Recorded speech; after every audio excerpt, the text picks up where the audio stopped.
Bonjour à toutes et bonjour à tous. Eh bien, je me présente, Funky Akuma. Et donc, l'objectif de cette vidéo, c'est vous présenter le jeu de combat. Pourquoi vous présenter le jeu de combat? Eh bien, dans les années 90, le jeu de combat était un jeu qui était joué partout et beaucoup. Et petit à petit, les gens autour de moi jouaient de moins en moins aux jeux de combat. Et au début, je pensais que c'était un phénomène généralisé, que c'était comme ça à travers toute la planète. Eh bien, c'est archi faux. J'ai découvert qu'en fait, aux États-Unis, ça marche toujours aussi bien, un peu moins bien, mais toujours aussi bien. Et en Asie, évidemment, c'est la folie là-bas. Et donc, en fait, c'est qu'en Europe que ça a changé. Et donc, du coup, j'ai voulu comprendre Doshtai, qui veut dire pourquoi en japonais. Eh bien, pourquoi on est dans cette situation en Europe aujourd'hui, maintenant? Eh bien, j'ai mené ma petite enquête et j'ai compris et je vais vous expliquer pourquoi. Ce qui vous permettra de comprendre la richesse du jeu de combat justement et peut-être justement commencer le jeu de combat, au moins découvrir d'une autre manière, puisque notre préjugé fait qu'on le découvre que d'une seule manière et j'y arrive. Donc, cette vidéo, comment elle va s'articuler exactement? Eh bien, dans une première partie, je vais faire une présentation justement des préjugés qu'on va avoir sur le jeu de combat, avec un descriptif très succinct du mode de fonctionnement du jeu de combat, qu'on ne connaît pas en fait. Je vais vous faire découvrir ou redécouvrir. Ensuite, j'utiliserai comme support Ultra Street Fighter 4, puisque c'est le jeu auquel je me fais défoncer, pour justement vous présenter les mécanismes de base de tout type de jeu de combat. Et ensuite, on ira plus en précision, plus en profondeur, justement sur Ultra Street Fighter 4, où je vous montrerai les bases pour débuter, si vous le souhaitez, évidemment, le jeu de combat. Voilà, alors c'est parti, on attaque directement la première partie. Donc là on peut voir sur cette vidéo différents jeux de combat. Il faut savoir que très souvent, là ça pète, il y a des couleurs, etc. Et donc on est réduit en fait à voir le côté un peu spectaculaire. On est là pour se défouler, on est là pour que ça pète. Quand on prend une manette, quand on joue, on va se dire... Généralement, les gens me disent écoute, le jeu de combat c'est archi bête, puisqu'il suffit tout simplement de prendre une manette, faire en sorte qu'elle... C'est pas grave si elle se casse, mettre toutes tes forces dessus, tu vois, et de faire en sorte que, avec un peu de chance, avec les coups qui partent, dans un malentendu, l'adversaire meurt, tu vois. Il suffit juste que t'infliges plus de dégâts que l'autre et t'as gagné. Eh bien, c'est un peu comme si on avait... je vais vous faire comprendre que ce préjugé n'a pas de sens. Puisque c'est comme si on disait, pour les joueurs de League of Legends, qui est un des jeux les plus joués, sinon le plus, je vous disais, voilà, écoute, ton jeu, il est très simple, puisque, avec 4 sorts, il faut que tu casses un bâtiment. Voilà, il faut que tu casses un bâtiment. C'est archi réducteur, vous comprendrez, pourtant les games durent 40 minutes, des fois en longueur, mais bon, ça c'est mon point de vue, mais... Voilà, c'est comme si on réduisait les 40 minutes à juste la fin. Ton bâtiment pète. On peut dire ça aussi, je sais pas, d'un jeu de stratégie tel que StarCraft 2, c'est exactement la même chose. La base principale explose. Voilà le concept du jeu, c'est très bête. Les jeux d'échecs, c'est archi débile. Tu bouges pas une pièce qui s'appelle roi, on l'appelle roi, c'est comme ça. Et si elle bouge pas, t'as gagné. Voilà, donc vous avez bien compris, c'est très réducteur de dire que le jeu de combat est juste un jeu où le gars va mourir. Voilà, puisque dans ce cas-là, le FPS c'est exactement la même chose, puisque si tu meurs pas et que le gars il est mort, t'as gagné. Voilà. Alors, il est beaucoup plus profond que ça. Je vais commencer les premiers comparatifs avec les jeux de stratégie, puisque dans les jeux de stratégie, tu vas avoir des unités propres qui seront en rapport avec la race choisie. Dans le jeu de combat, la race, c'est le personnage. Les unités disponibles, ce sont les coups disponibles, tout simplement. Et là aussi, tu vas avoir tout un panel de types de coups différents qui aura des avantages et des inconvénients. Vous comprendrez bien que des attaques volantes auront des avantages sur des unités au sol. Inversement, sauf si vous avez des entières, etc. etc. Toujours un pour et un contre, un avantage et un désavantage. On va avoir aussi une similitude avec les jeux de... Comment on pourrait dire avec League of Legends quelque part aussi, puisque eh bien, votre personnage fonctionnera avec... Oui, des fois je tutoie, des fois je vous vois, je ne sais pas, ça dépend du chakra, je ne sais pas.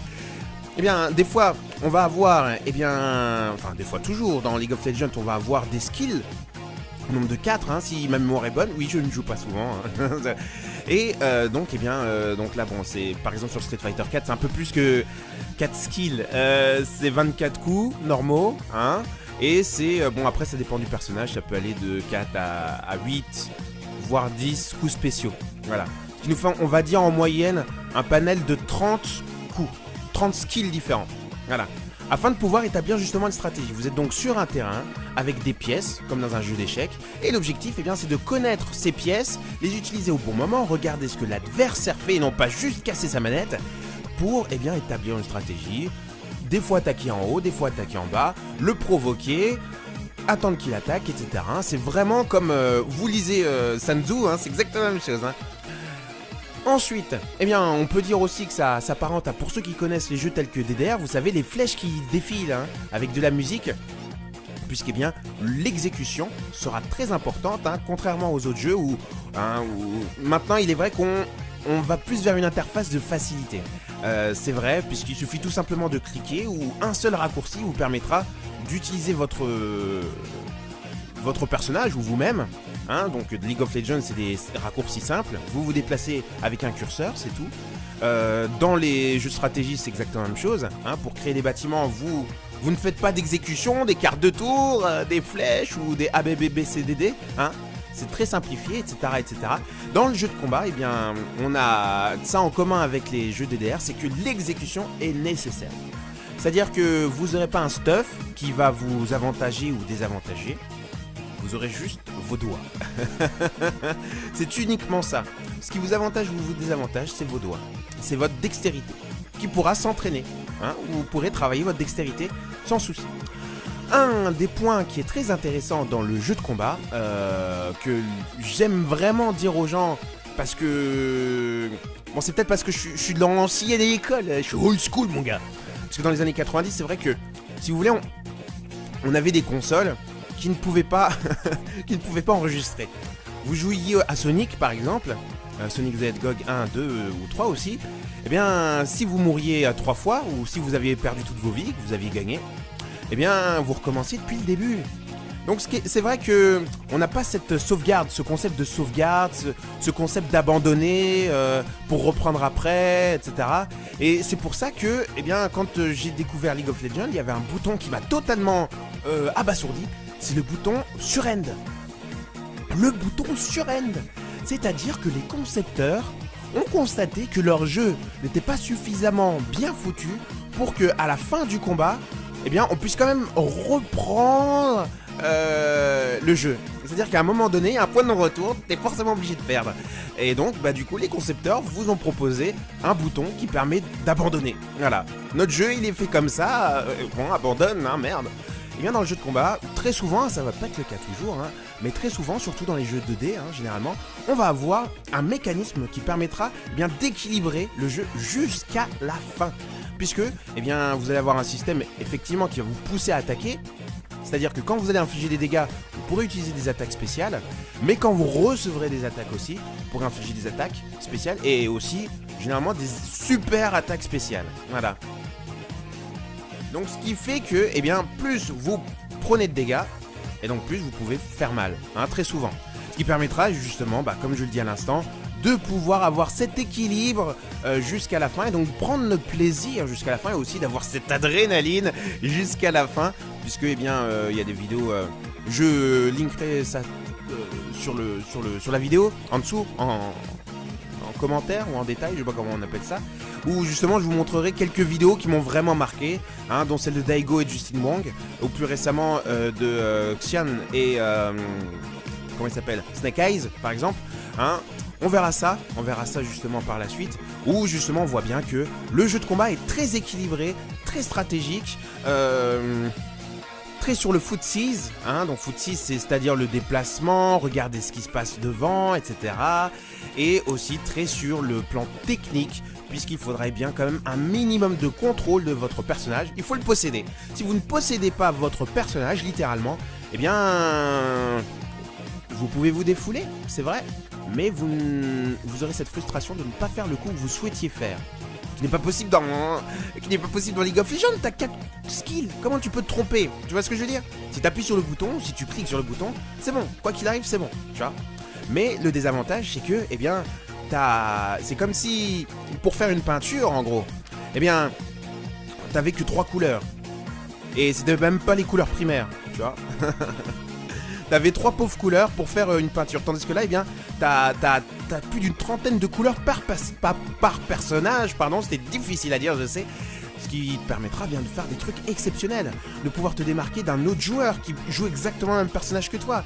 D'établir des stratégies en fonction de toi, en fait. En fait, c'est vraiment un jeu personnalisable. Hein. C'est ça qui est génial aussi. Bon, après, c'est vrai que dans le haut niveau, il y a des choses qui vont être sélectionnées. Et donc, on verra peut-être des trucs qui se verront plus souvent. Mais vous verrez même dans le top, eh bien, même dans le top, on voit des trucs de fou qu'on s'y attend même pas. Il n'y a pas de prévu dans ce jeu-là. Et aussi, chose importante aussi, c'est que pour ceux qui connaissent le concept de top tier, low tier, etc., eh bien, il y a un top tier, il y a un low tier dans le jeu de combat. Mais dans les tournois, dans les awesome tournois, etc., vous pouvez très bien avoir un low tier qui gagne. Hein. Bah, c'est le cas cette année, par exemple, en 2014, avec Luffy, qui a gagné avec... bon, maintenant, il est très haut, hein, Rose. Rose est très haut hein, comme personnage, mais avant, il était considéré comme une grosse merde. Il n'y avait que lui qui y jouait. Et eh bien, bah, il l'a transcendé. Il a littéralement transcendé ce personnage-là. Et depuis, hein, une flopée. Hein. Et ça se voit assez souvent, hein, généralement. Voilà. Donc, en résumé de cette partie-là, je vous dis donc que oubliez ces préjugés du jeu défouloir. Vous pouvez utiliser comme tel, mais c'est passé à côté, mais à côté de tellement de choses, mon gars, que, eh bien, ça serait dommage. Hein. Donc, comme je vous ai dit aussi, hein, le jeu, eh bien, pour y jouer, il faut établir une stratégie, voir ce que l'adversaire fait, connaître son personnage, évidemment, les coups qui sont proposés par personnage, le gameplay aussi. Ainsi, on va pouvoir réagir en fonction de la situation donnée. Voilà. Et donc, pouvoir personnaliser son jeu. Voilà. Donc, eh bien, on va partir maintenant sur une deuxième partie où, eh bien, bah, comme je vous disais au début de la vidéo, on va regarder un peu comment ça fonctionne tout simplement. Voilà. A tout de suite pour la deuxième partie.